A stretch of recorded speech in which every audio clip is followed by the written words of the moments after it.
এই ছেলে, তুমি আমার রুমে কি করছো? আপনি হয়তো ভুলে গিয়েছেন যে আজকে আমাদের বিয়ে হয়েছে। কিসের বিয়ে? আমি এসব বিয়ে মানি না। আমি শুধু আমার বাবার কথায় এই বিয়ে করেছি, না হলে এরকম পিচ্চিকে বিয়ে করার কোনো শখ নেই। দেখুন, আমাদের বিয়ে হয়েছে, হয়তো বিয়েতে আমাদের মত ছিল না, কিন্তু এখন আমাদের উচিত সবকিছু বাদ দিয়ে নতুন একটা জীবন শুরু করা। আমি কি ছোট নাকি যে তোমার পিচ্চির থেকে আমার জ্ঞান নিতে হবে? আমি তোমাকে স্বামী হিসেবে মানি না। আর যদিও ভুলেও আমার দিকে অধিকার আদায় করার চেষ্টা করেছো, তাহলে তোমার খবর করে দিব। সাইমার এমন কথা শুনে অনেকের রাগ উঠে যায়। সে নিজেকে কন্ট্রোল করে বলে, আমার খেয়ে দেওয়ার কাজ নেই যে আপনার থেকে অধিকার আদায় করব। দেখি সরুন, আমি ঘুমাবো। আজকে সারাদিনে অনেক টায়ার্ড হয়ে গিয়েছি। অনেক সাইমাকে কিছু বলতে না দিয়ে বেডের একপাশে কোলবালিশ জড়িয়ে ধরে শুয়ে পড়ে। সাইমা রাগে ফুঁসতে থাকে। সাইমাও তখন খাটের একপাশে শুয়ে পড়ে। রাতের চাঁদ ডুব দিয়ে সকালে সূর্য আকাশে উকি দিচ্ছে। অনেকের ঘুম ভাঙলে সে দেখে সাইমা তাকে পেছন থেকে জড়িয়ে ধরে রেখেছে। অনেক তখন সাইমাকে ডাকে, এই যে হ্যালো, এই যে সাইমা, শুনছেন? সাইমা একটু নড়েচড়ে উঠে ধীরে ধীরে চোখ খুলেই সাইমা দেখে সে অনেককে জড়িয়ে ধরে রেখেছে। সাইমা তখনই অনেককে ছেড়ে দিয়ে দূরে সরে যায়। সরি, আসলে আমি কোলবালিশ ধরে ঘুমাই, আর কালকে তো তুমি কোলবালিশ নিয়ে গেলে, তাই হয়তো ঘুমের মধ্যে তোমাকে জড়িয়ে ধরেছি। সরি। আচ্ছা, সমস্যা নেই। অনেক উঠে ওয়াশরুমে চলে যায়। তারপর ফ্রেশ হয়ে বের হলে সাইমা ওয়াশরুমে চলে যায়। সাইমা বের হলে অনেক বলে, আচ্ছা, এখন কি আমাদের বের হতে হবে? হ্যাঁ, বের হতে হবে। আচ্ছা, তাহলে চলুন। আমি তো ড্রেস চেঞ্জ করব। ও আচ্ছা, তাহলে আমি চলে যাচ্ছি, সমস্যা নেই। আরে, এইভাবে একা যাওয়ার দরকার নেই। তুমি ব্যালকনিতে যাও, আমার হয়ে গেলে তোমাকে ডাক দিব। তখন সাইমা অনেককে বেলকনিতে পাঠিয়ে দেয়। অনেক বেলকনিতে দাঁড়িয়ে দেখতে পায় তার ও সাইমার বাবা মা বাড়ির গার্ডেনে বসে গল্প করছে। তারা অনেক খুশি। সাইমা অনেককে ডাক দিলে অনেক ভিতরে যায়। আচ্ছা, একটা কথা বলি। কি কথা? আপনাকে তুমি করে ডাকলে কি আপনি রাগ করবেন? কেন? আমি আপনাকে তুমি করে ডাকতে চাই। ঠিক আছে, সমস্যা নেই, কিন্তু তার থেকে বেশি কিছু করার চেষ্টা করো না। তখন অনেক কিছু না বলে রুম থেকে বেরিয়ে সাইমা পিছন দিয়ে বের হয়। অনেক সোজা গার্ডেনে চলে যায়। সাইমাও অনেকের পেছন পেছন চলে যায়। কিরে বাবা, ঘুম কেমন হলো? হ্যাঁ মা, ভালোই হয়েছে। তোমাদের কেমন হয়েছে? হ্যাঁ, একমাত্র ছেলের বিয়ে, আমাদের থেকে শান্তিতে কে ঘুমিয়েছে বল? অনেকের মার কথাই সবাই হেসে ওঠে। আরে মা আমার, কেমন আছো? অনেক কি কোনো সমস্যা করেছে? কিছু করলে শুধু আমাকে এসে বলবে। ঠিক আছে মা। আরে অনেক বাবা, তুমি দাঁড়িয়ে আছো কেন? বসো এখানে। না মা, সমস্যা নেই, আমি এখানেই ভালো আছি। আম্মু, আমি বাড়িতে যাব। বাড়িতে মানে? এখন বাড়িতে গিয়ে কি করবি? বাবা, আমার একটু কাজ আছে, ভার্সিটিতে যেতে হবে। না, দরকার নেই, আমি প্রিন্সিপালের সাথে কথা বলে নিব। তখনই সাইমা সেখানে আসে। অনেক তখন তার মায়ের গলা জড়িয়ে ধরে আবদার করতে থাকে, প্লিজ আম্মু, আমি যাই প্লিজ। আচ্ছা ঠিক আছে, কিন্তু বিকেলের মধ্যে ফিরে আসবি। ঠিক আছে আম্মু। অনেক তখন তার মাকে একটা কিস করে সেখান থেকে চলে যায়। অনেকের বাবা বলে, একদিন ভার্সিটিতে না গেলে কি হতো? ও কি আর শুধু ভার্সিটিতে যাবে নাকি? অনেকের মায়ের কথা শুনে সবাই অবাক হয়ে যায়। তখন সাইমার মা জিজ্ঞেস করে, আর কোথায় যাবে ভাবি? এখন যেহেতু আত্মীয়তা হয়েছে, তাই আপনাদের বললে সমস্যা নেই। আসলে অনেক পড়াশোনার পাশাপাশি তার কাজ করে। অনেক কলেজে ওঠার পর থেকে এখন পর্যন্ত কখনো ওর বাবার থেকে 1 টাকা নেয়নি খরচের জন্য। এই কথা শুনে সবাই অবাক হয়ে যায়। সাইমা অনেক অবাক হয়। অনেক তাহলে কি কাজ করে ভাবি? ভাই সাহেবের এত কিছু থাকতে ওর কাজ করার দরকার কি? আমরাও জিজ্ঞেস করছি কি কাজ করে, ও বলছে সময় হলে ও নিজেই বলবে। আর খরচ নেওয়ার কথাটা হচ্ছে, অনেক যে কোনো কাজে স্বনির্ভরশীল থাকতে পছন্দ করে। কি কাজ করে সেটা জানেন না? ও তো কোনো খারাপ কাজও করতে পারে। সাইমা, তুই কি বলছিস এগুলো? কেন মা, আমি কি ভুল বলছি নাকি? সাইমা, এগুলো কোন ধরনের বেয়াদবি? ভাই শান্ত হন। সাইমার মা এ কথা বলাটা স্বাভাবিক, কারণ ও অনেককে ঠিক করে চিনে না। সাইমা অনেকের ব্যাপারে তোমার কোনো ধারণা নেই। ছোটবেলা থেকেই সব দিক দিয়ে সেরা আমার ছেলে। আর তুমি ওর কাজ করা নিয়ে যেটা বলেছিলে, সেটার উত্তর হচ্ছে অনেক আমার ছেলে। আমি ওকে চিনি, আমি জানি আমার ছেলে কখনোই কোনো খারাপ কাজে নিজেকে জড়াবে না। তাই আমরাও কখনো ওকে জোর করে কিছু জিজ্ঞাসা করিনি। ও যেহেতু বলেছে সময় হলে বলবে, তাই আমরাও অপেক্ষায় আছি। আমার জামাই বাবাজির এত গুণ, সেটা তো আগে জানতাম না। এই, তোমার না, আমার জামাই। মেয়ে কি আমার একার নাকি? তখন সবাই হেসে ওঠে। তাদের মধ্যে কথোপকথন চলমান থাকে, কিন্তু সাইমার মনে এক প্রকার কৌতূহল জাগে। অনেক কি করে সাইমার এই চিন্তা, কিন্তু আমাদের মনেও এক কৌতূহল জাগে যে কৌতূহলের সমাপ্তি গল্পেরই এক পর্যায়ে হবে। তাই মনোযোগ দিয়ে শুনতে থাকুন। অন্যদিকে অনেক সোজা তার বাড়িতে চলে যায়। দারোয়ান গেট খুলে দেয়, কাজের লোক দরজা খুলে দেয়। অয়ন সোজা তার রুমে গিয়ে আলমারি থেকে একটি ব্যাগ বের করে কাঁধে নেয়। তারপর একটি G18 পিস্তল প্যান্টে নিয়ে রুম থেকে সোজা গ্যারেজে চলে যায়। তারপর তার MT-15 নিয়ে বেরিয়ে যায়। অনেক তখন একজনকে কল করে। কল ধরতেই ওপাশ থেকে শোনা যায়, আসসালামু আলাইকুম স্যার। ওয়ালাইকুম আসসালাম। অর্ণব, তুমি কোথায়? জি স্যার, আমি অফিসে আছি, আপনি কোথায়? আচ্ছা, আমি এখন ভার্সিটিতে যাচ্ছি, তারপর সেখান থেকে সোজা মিশন প্লেসে চলে যাব। তুমি বরাবর দুপুর 1টায় বাকিদের নিয়ে রেডি থেকো। আচ্ছা স্যার, ঠিক আছে। অনেক কল কেটে বাইকের স্পিড বাড়িয়ে সোজা চলে যায় ভার্সিটিতে। ভার্সিটিতে গিয়ে বাইক স্টার্ট করা না মাত্রই তার বন্ধু ও বান্ধবী তার কাছে আসে। নয়ন বলে, কিরে, কালকে বিয়ে করলি আর আজকে ভার্সিটিতে? আমি তো কিছু বুঝতে পারছি না। এখানে না বোঝার কি আছে? আরে তুই কি মানুষ না অন্য কিছু? কালকে বিয়ে করছিস, আজকে বউয়ের সাথে সময় কাটাবি, আর তুই ভার্সিটিতে চলে আসিস, এটা কেমন হলো? এটা ভালোই হলো। আরে ভাই, তুই হাসছিস কেন? ওরা তো ঠিকই বলেছে। আমরা মনে করেছি তুই বিয়ে করেছিস, এখন বউয়ের শাড়ির আঁচল ধরে ঘুমাবি, আমাদের সাথে আগের মতো সময় কাটাবি না। কি যে বলিস তোরা! কিন্তু এটা কিন্তু সত্যি যে ভাবি অনেককে, যদিও তো সিনিয়র, কিন্তু উনি অনেক সুন্দরী। তুই অনেক লাকি এমন বউ পেয়েছিস। সিদ্ধির কথা শুনে অনেক মনে মনে হাসে। সে মনে মনে বলে, শুধু দেখতে সুন্দর এটা আসল নয়, মনের সৌন্দর্যটাই আসল। রাকিবের ধাক্কায় অনেকের ভাবনার জগৎ থেকে হুঁশ ফিরে। কিরে, কোথায় হারিয়ে গেলে? আচ্ছা বাদ দে, তুলি কোথায়? ওকে যে দেখছি না। তুই কি ভুলে গেছিস ও তোর গায়ে হলুদে কি পরিমাণ নেচেছিল, আর কালকে বিয়ের দিনে এত লাফালাফি করেছে যে আজকে সকালে আমাকে কল করে বলেছে ওর শরীর দুর্বল লাগছে, তাই ও আসবে না। তাদের কথার মাঝখানে ক্লাসের বেল বেজে ওঠে। তারা সবাই ক্লাসের দিকে অগ্রসর হয়। তুলির অসুস্থতার কথা শুনে অনেকের মন কিছুটা খারাপ হয়ে যায়। তারপর তারা ক্লাসে গিয়ে বসে, স্যার আসে, ক্লাস শুরু হয়। সবাই ক্লাসে মনোযোগ দেয়। 4টি ক্লাস শেষ হলে ব্রেক দেওয়া হয়। তখন অনেক তার বন্ধুদের থেকে বিদায় নিয়ে ব্যাগ নিয়ে প্রিন্সিপালের রুমে চলে যায়। প্রিন্সিপাল অনেককে দেখেই দাঁড়িয়ে যায়। আরে অনেক বাবা, তুমি এখানে? স্যার, আমাকে এত সম্মান দেখানোর দরকার নেই, আমি আপনার একজন ছাত্র মাত্র। আসলে আমি আজকে আর ভার্সিটিতে থাকতে পারবো না, আমার একটু যেতে হবে। আরে এটা তো আমাকে ফোনে বলে দিলেই হয়, কষ্ট করে তোমার আর আসার দরকার গে। আচ্ছা তুমি যাও, সমস্যা নাই। ঠিক আছে স্যার, ধন্যবাদ। অনেক তখন প্রিন্সিপালের রুম থেকে বেরিয়ে সোজা পার্কিং লটে গিয়ে বাইক নিয়ে বেরিয়ে যায়। অনেক বাইক স্টার্ট করে ভার্সিটি থেকে বেরোনোর পরই তার ফোন বেজে ওঠে। অনেক ফোন হাতে নিলে দেখে পরিচিত বিদেশি নাম্বার বেশে ওঠে। অনেক ফোনটা রিসিভ করে। তখন ওপাশ থেকে শোনা যায়, আপনাদের বোঝার সুবিধাতে ইংরেজি ভাষাকে বাংলায় রূপান্তর করা হলো। অনেক কেমন আছো? জি স্যার, আলহামদুলিল্লাহ ভালো। আপনি কেমন আছেন? হ্যাঁ, আমিও ভালো আছি। তোমার তো আজকে একটা মিশনে যাওয়ার কথা, সেটার কি খবর? হ্যাঁ স্যার, আমি ওখানেই যাচ্ছি। স্যার এখন রাখি, আমি মিশন শেষে আপনাকে সব আপডেট পৌঁছে দিব। ওকে, অনেক সাবধানে থেকো, বাই। অনেক ফোনটি পকেটে ঢুকিয়ে সোজা একটি গোপন জায়গায় চলে যায়। সেখানে গিয়ে অনেক তার ড্রেস চেঞ্জ করে তার বাইকের নাম্বার প্লেট চেঞ্জ করে রওনা হয় মিশনের জায়গায়।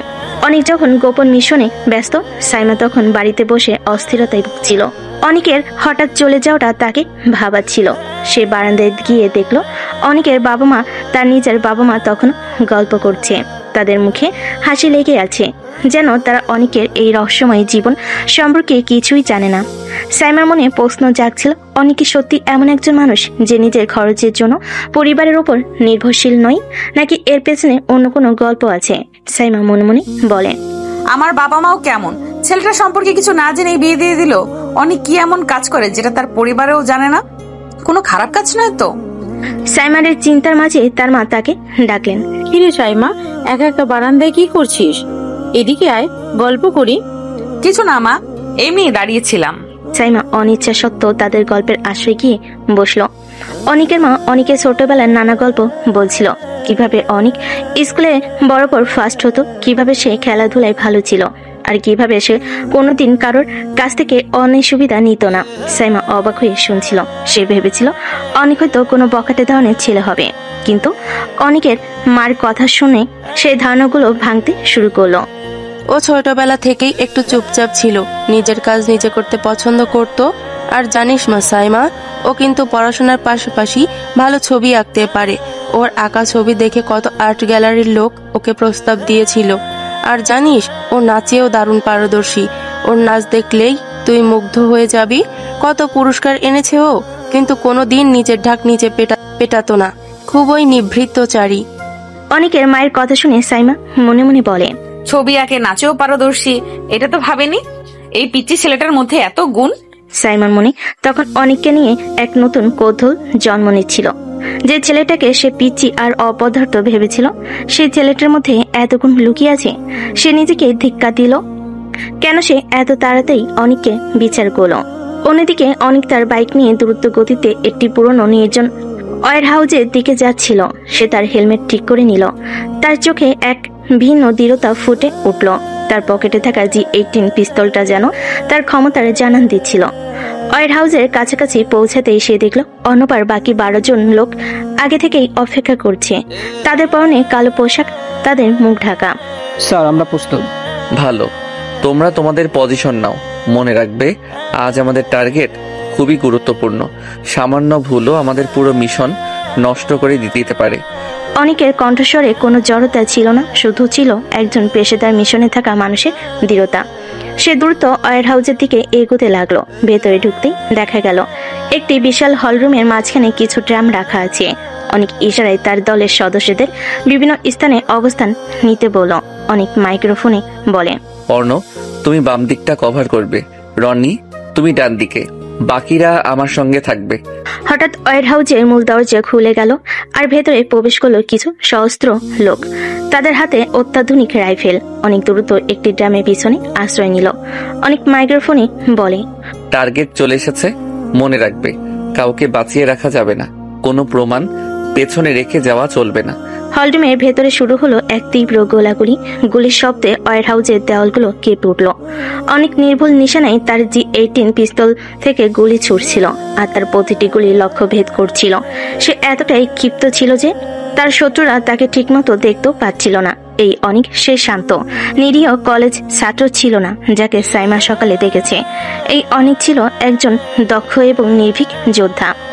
বাড়িতে তখন সবাই হাসি গল্পে মগ্ন, কিন্তু সাইমার মনে অনেককে নিয়ে এক অদ্ভুত অনুভূতি দানা বাঁধছিল। তার মনে হচ্ছিল এই ছেলেটা হয়তো আরো বেশি রহস্যময়ী, যতটা সে কল্পনাও করতে পারেনি। অনেকে সত্যি একজন সাধারণ ছাত্র, নাকি তার পরিচয় আরো গভীর? সে কেন সবার কাছে এত সম্মানীয়?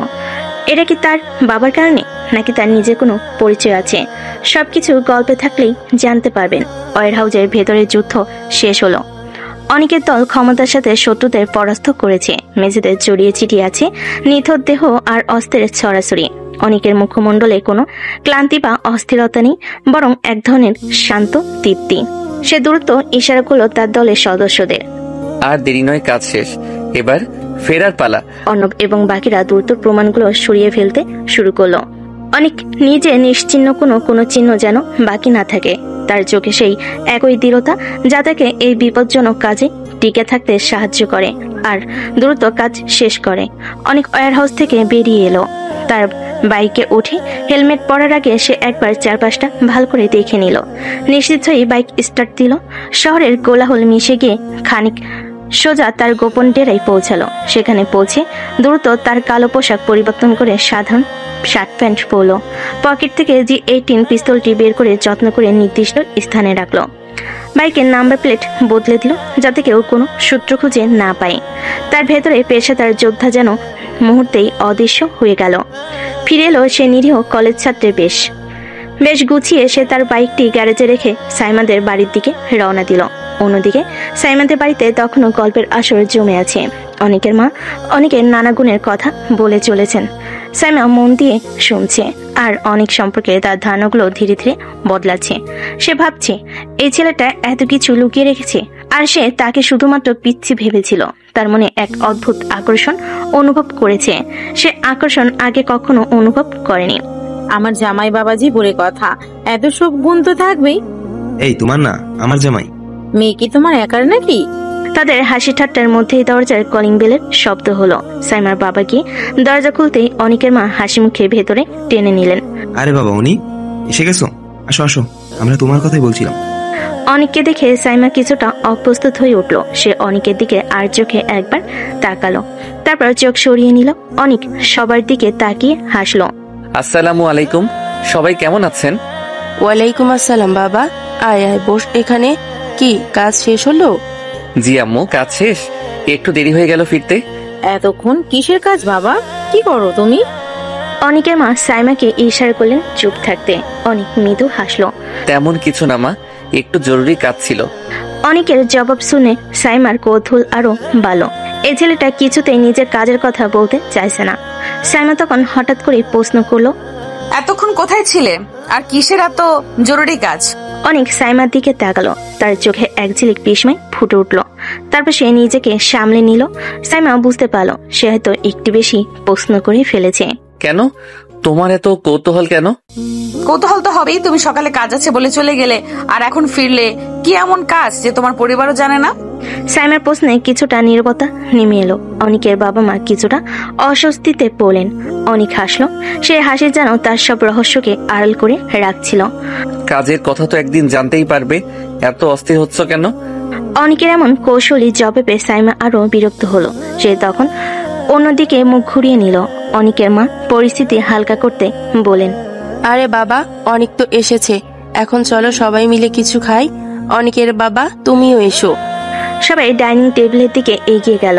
সাইমা অনিচ্ছা সত্ত্বেও তাদের পেছন পেছন গেল। খেতে খেতে অনেক সবার সাথে স্বাভাবিক গল্প জুড়ে দিল, যেন কিছুই হয়নি। কিন্তু সাইমার মনে অনেককে নিয়ে প্রশ্নগুলো ঘুরপাক খাচ্ছিল। এই ছেলেটাকে, তার আসল পরিচয় কি, আর কেনই বা সে নিজের কাজ গোপন রেখেছে।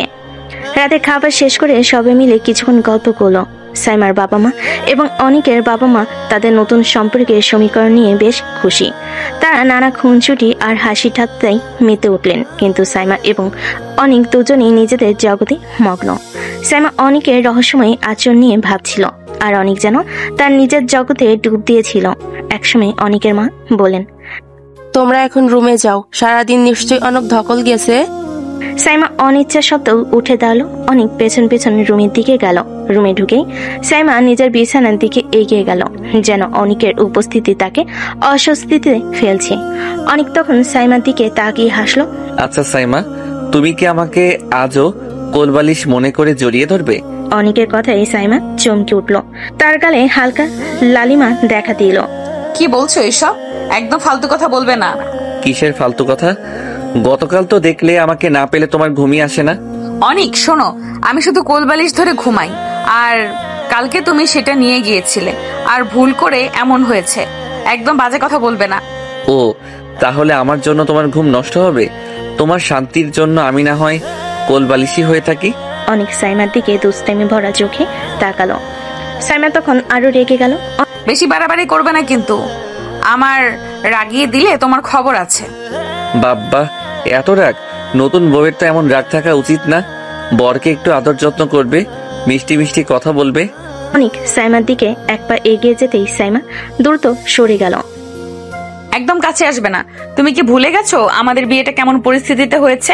আমি এই বিয়ে মানি না, আর তোমাকেও স্বামী হিসেবেও না। মানো না? কিন্তু গতকাল রাতে তো বেশ মানছিলে, তাই না? অনিক আবারও সাইমাকে খোঁজা দিল। সাইমা এবার আর নিজেকে ধরে রাখতে পারল না। অনিক, আমার কথা কানে ঢুকছে না তোমার? যদি এক পাও এগিয়ে আসো তাহলে কিন্তু ভালো হবে না। সাইমা তার দিকে তাকিয়ে এমন ভাবে কথা বলল যেন তার চোখে আগুন জ্বলছে। অনিক তখন হাসতে হাসতে বিছানার এক পাশে গিয়ে বসলো। আচ্ছা বাবা, ঠিক আছে, আর যাব না। তোমার তো দেখছি অনেক রাগ। অনিক তখন সাইমার দিকে তাকিয়ে রইল। সাইমা অন্যদিকে মুখ ঘুরিয়ে নিল। কিছুক্ষণ পর অনেক হালকা গলায় বলল, আচ্ছা, আমি তো তোমার থেকে ছোট, তাই না? হ্যাঁ ছোট তো। তুমি তো আমাকে স্বামী হিসেবে দেখবে না, তাহলে তুমি কি আমাকে ছোট ভাইয়ের মতো দেখবে, নাকি পিচ্চি দেওরের মতো? আমি তোমাকে কিছুই দেখতে চাই না। তুমি শুধু সাইমা কথা শেষ করতে পারল না। অনেক হেসে উঠল। তার হাসি শুনে সাইমার রাগ আরো বেড়ে গেল। সে কিছু না বলে গিয়ে বিছানার অন্য পাশে শুয়ে পড়ল, অনেকের দিকে পেছন ফিরে। অনিকা তখন শুয়ে পড়ল, মুখে সেই দুষ্টামি ভরা হাসি। অনেক মনে মনে বলল, আমার এই বউটা তো বেশ মজার, একে কাবু করতে একটু সময় লাগবে মনে হচ্ছে। অনেক বুঝতে পারছিল সাইমার এই রাগ তার অনিচ্ছা থেকে নয়, বরং পরিস্থিতি এবং তার নিজের মধ্যে থাকা এক ধরনের দ্বিধা থেকে। অনেকের চোখে তখন এক ভিন্ন ঝলক দেখা গেল। এই মেয়ের রাগ ভাঙানোটা যেন তার একটা নতুন চ্যালেঞ্জ। রাতের পর সকাল, ভোরের আলো জানালা দিয়ে রুমের ভিতর উকি দিচ্ছে। অনেকের ঘুম ভাঙলো, আর মোড়া ভেঙে পাশ ফিরতেই তার চোখ ছানা বড়া। সাইমা তাকে পেছন থেকে জড়িয়ে ধরেনি, আজ সে অনেকের বুকের পর মাথা রেখে গভীর ঘুমে মগ্ন। সাইমার চুলগুলো ছড়িয়ে আছে অনেকের বুকে, আর তার মুখে নিষ্পাপ ঘুমন্ত ভাব অনেকের মন ছুঁয়ে গেল। অনেকের মুখে একটু মুচকি হাসি ফুটে উঠল। সে মুগ্ধ চোখে সাইমার দিকে তাকিয়ে রইল। অনেক মনে মনে বলল, বাহ, এই মেয়েটা ঘুমিয়ে থাকলে যেন দেবীর মতো শান্ত আর স্নিগ্ধ লাগে, জেগে থাকলে তো রাগের আগ্নেয়গিরি। অনেক খুব সাবধানে নিজের হাত বাড়িয়ে টেবিল থেকে তার ফোনটি নিল। একবার ফোনটি হাতে নিয়েও সে ছবি তোলার কথা ভাবলো না, শুধু সাইমার ঘুমন্ত মুখের দিকে তাকে মুচকি হাসলো। অনেক আবার মনে মনে বলে, ঘুমন্ত বউটাকে কত কিউট আর মায়াবী লাগছে, কিন্তু জেগে গেলে রেগে ভূত হয়ে যায়।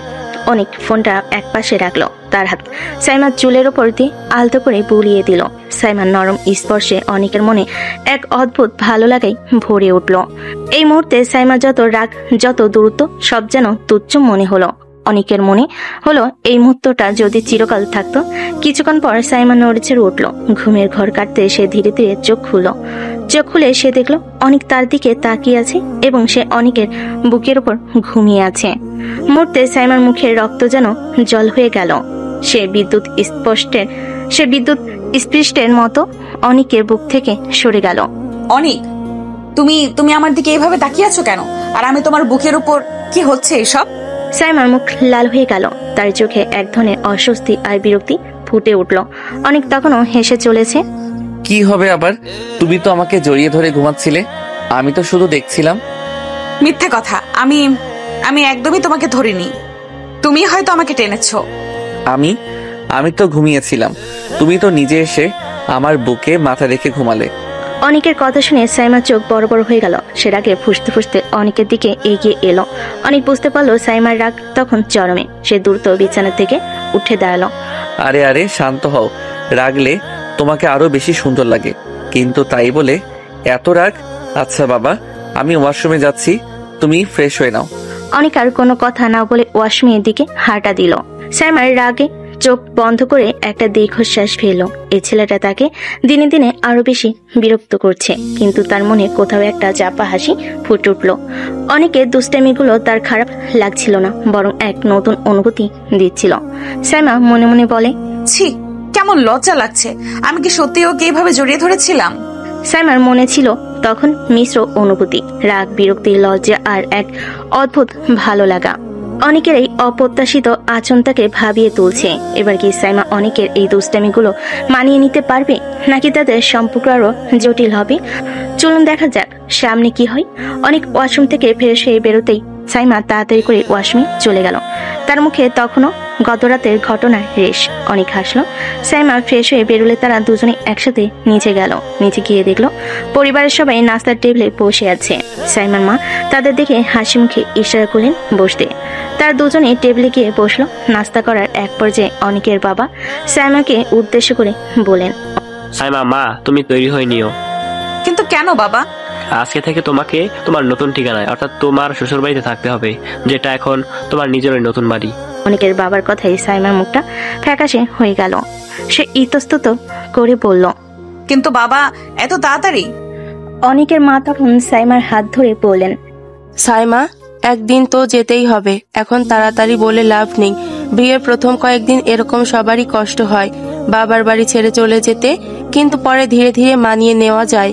সাইমার মা কাছে সে তার মাথায় হাত বুলিয়ে বলেন, আর বারণ করিস না মা।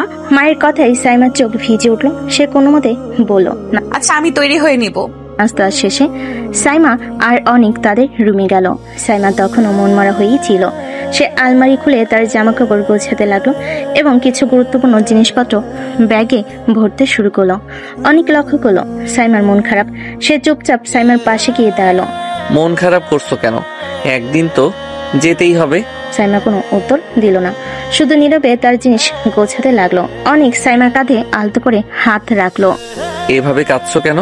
আমি তো আছি। সাইমা অনেকের হাত সরিয়ে দিল। তার চোখ দিয়ে 2 ফোঁটা জল গড়িয়ে পড়লো। অনেক বুঝতে পারলো সাইমার এই মুহূর্তে কোনো সান্ত্বনা ভালো লাগবে না। সে আর কিছু না বলে চুপ করে বসে রইল। সবকিছু গুছিয়ে প্রায় 11টার দিকে সাইমান তার নতুন ঠিকানার উদ্দেশ্যে বের হলো। বিদায় বেলায় সাইমা তার মাকে জড়িয়ে ধরে কান্নায় ভেঙে পড়ল। মা, আমি কিভাবে থাকবো তোমাদের ছাড়া? আমার খুব কষ্ট হচ্ছে। আহা মা আমার, কেঁদো না, এটাই তো নিয়ম। সব মেয়েকেই একদিন নিজের বাড়ি ছেড়ে যেতে হয়।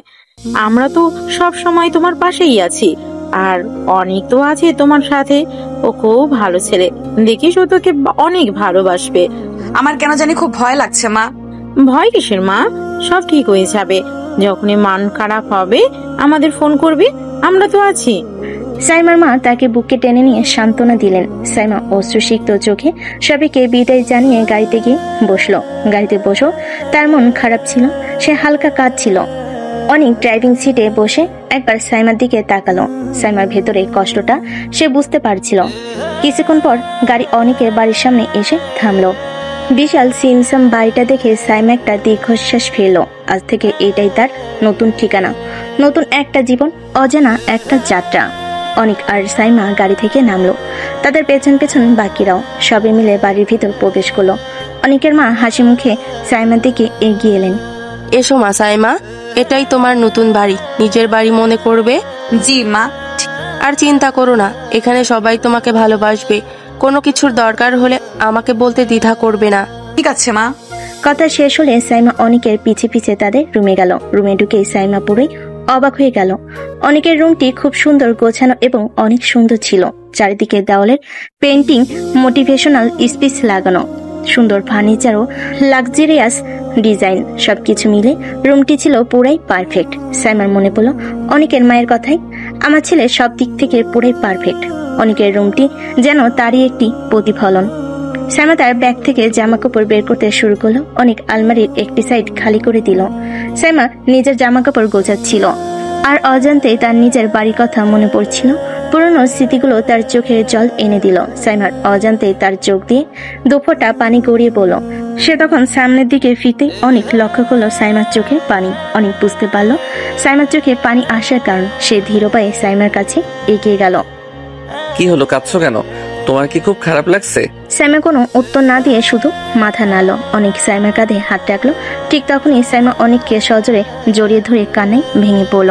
অনেক বুঝতে পারলো সাইমার মনে অনেক কষ্ট জমে আছে। সে আলতো করে সাইমার পিঠে হাত বুলিয়ে সান্ত্বনা দিতে লাগলো। কেঁদো না, সব ঠিক হয়ে যাবে, আমি তো আছি তোমার পাশে। কিছুক্ষণ পর সাইমা নিজেকে সামলে অনেককে ছেড়ে দিল। সে কিছুটা অপ্রস্তুত হয়ে অনেকের দিকে তাকিয়ে বলল, সরি, আমি অনেক ইমোশনাল হয়ে গিয়েছিলাম, তাই জড়িয়ে ধরেছি, কিছু মনে করো না। না, সমস্যা নেই, যখনই মন খারাপ হবে আমাকে জড়িয়ে ধরতে পারো, আমি আছি। তুমি কি মজা নিচ্ছ?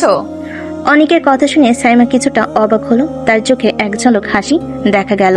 অনেকের এই সহানুভূতিশীল আচরণ তার মনে এক নতুন অনুভূতি জাগিয়ে তুলল। হয়তো এই পিচ্চি ছেলেটা ততটাও খারাপ না যতটা সে ভেবেছিল।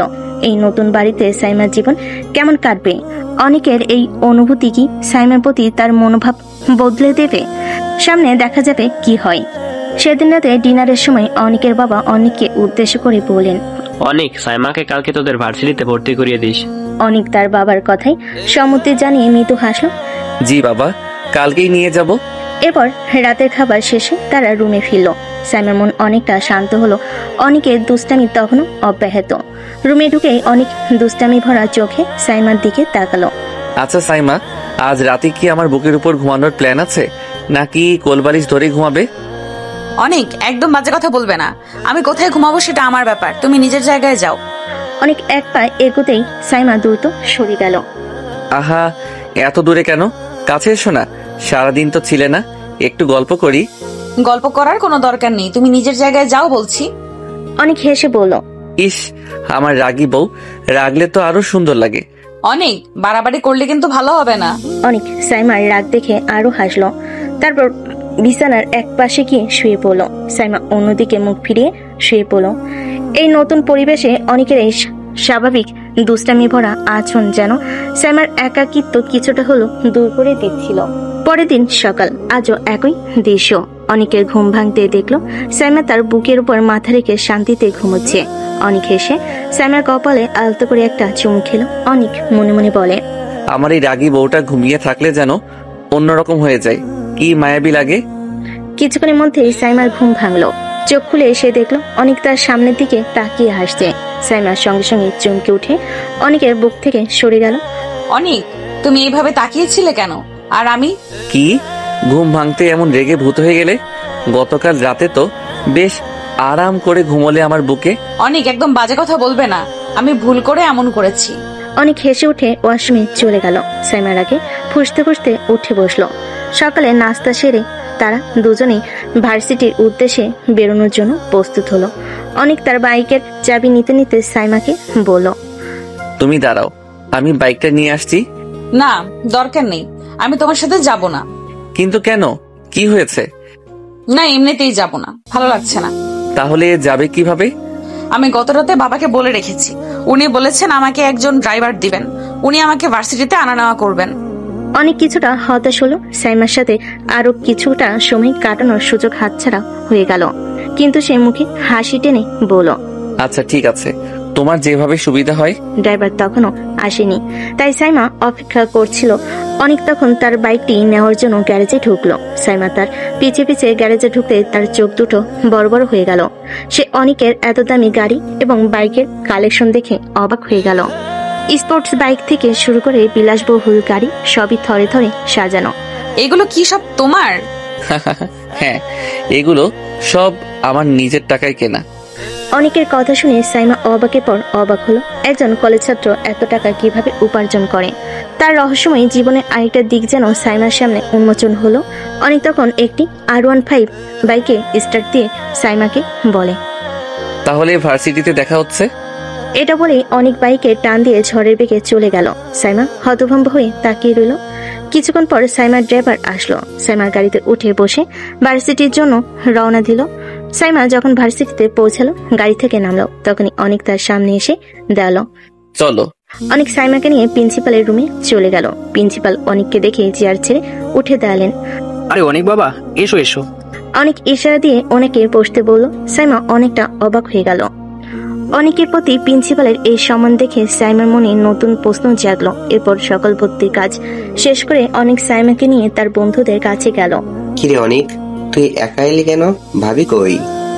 আরে এই তো ভাবি, সাইমা, এরা আমার বন্ধু নয়ন, রাকিব, সিথি। আর বন্ধুরা এ হলো সাইমা। সাইমা সবার দিকে তাকিয়ে হাসলো। আরে বাহ, ভাবি তো অনেক সুন্দর, কিউটের ডিব্বা।